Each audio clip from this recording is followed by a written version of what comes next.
சிந்து Bhairavi next week new promo Sneha அவங்களுடைய அப்பா கிட்ட அப்பா சூப்பர்ப்பா அந்த சிந்துக்கு மரண தண்டனை வந்துடுச்சுப்பான்றாங்க. இது போதும் இங்கே பாருமா, இது மட்டும் இல்லை, இன்னொருக்கு ஒரு சரியான தண்டனை கொடுக்கலாமா, நீ இதெல்லாம் நினச்சி கவலைப்படாது சரியான்றாங்க. அந்த சிந்து மேலும் மேலும் இதே மாதிரி அசிங்கப்படணும் கஷ்டப்படணுன்றாங்க. அவள் சீக்கிரமாகவே இன்னைக்கே இந்த வாழ்க்கை வேண்டாம் அப்படின்னு சொல்லிட்டு அவளே இந்த வாழ்க்கையை விட்டு போகிற மாதிரி பண்ணலாம். அப்பா அது நடக்குமாப்பான்றாங்க. ஏமா நீ அப்படி சொல்லிட்டு இருக்க, அப்போ உனக்கு அப்பா மேலே நம்பிக்கை இல்லையே என்னன்றாங்க. அப்பா நம்பிக்கை இல்லை அதெல்லாம் இல்லை, எல்லாம் இருக்குது. அப்புறம் என்னம்மா, நீ எதுக்குமே கவலைப்படாது சரியா, கண்டிப்பாக சிவா உனக்கு தான், அதை யாராலையுமே மாற்றவே முடியாதுன்றாங்க. நீ எதுக்காக அந்த அளவுக்கு ஃபீல் பண்ணிக்கிட்டு இருக்க, நீ எதையும் நினச்சி கவலைப்பட வேண்டாம் அப்படின்ட்டு சொல்லிட்டு அவங்களுடைய அப்பா சமாதானப்படுத்திட்டு இருக்காங்க. ஆனால் இருந்தாலும் இப்போ அந்த சிந்து அடித்தாங்க இல்லையா, அப்போ சிவாவுடைய முகம் லைட்டாக மாறிச்சு பண்ணுறாங்க. சிவாவுக்கு என்ன இருந்தாலுமே அந்த சிந்து மேலே ஒரு பாசம் ஒரு லவ் இருக்கதாப்பா செய்யுதுன்றாங்க.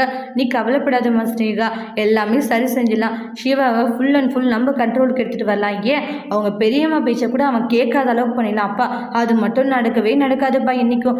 ஏமா அப்படி சொல்கிறேன்றாங்க. அவன் அவங்க பெரியம்மா பேச்சை கேட்காம என்றைக்குப்பா இருந்திருக்கான் சொல்லுங்கன்றாங்க. ஒரு நாளும் அவங்க பெரியம்மா பேச்சை கேட்காம அவன் இருந்ததே கிடையாதுப்பான்றாங்க. ஏதாச்சும் சொன்ன மட்டும் என் பெரியம்மா பேச்சை நான் கண்டிப்பாக கேட்பான், அது இதுன்ட்டு ஏதாச்சும் சென்டிமெண்ட்டாக பேசுவான், அதெல்லாம் ஒன்றும் இல்லைம்மா நான் பார்த்துக்கிறேன் அப்படின்ற மாதிரி அவங்களுடைய அப்பா சொல்கிறாங்க. அவங்க பெரியம்மா கிட்ட இருந்தே கண்டிப்பாக நான் சிவாவை பிரிக்க போகிறேன். அப்பா அது நடக்குமாப்பா, ஏமா நடக்காது, கண்டிப்பாக நடக்கும், பிரித்து காமிக்கிற பாரு அப்படின்ட்டு அவங்களுடைய அப்பா சவால் விடுறாங்க. கண்டிப்பாக சிவா உன்னுடைய பேச்சை மட்டும்தான் கேட்பான், உனக்கு அடங்கி ஒடுங்கி தான் போக போகிறான் அப்படின்ட்டுலாம் ஸ்னேகாவுடைய அப்பா சொல்லிட்டு இருக்காங்க.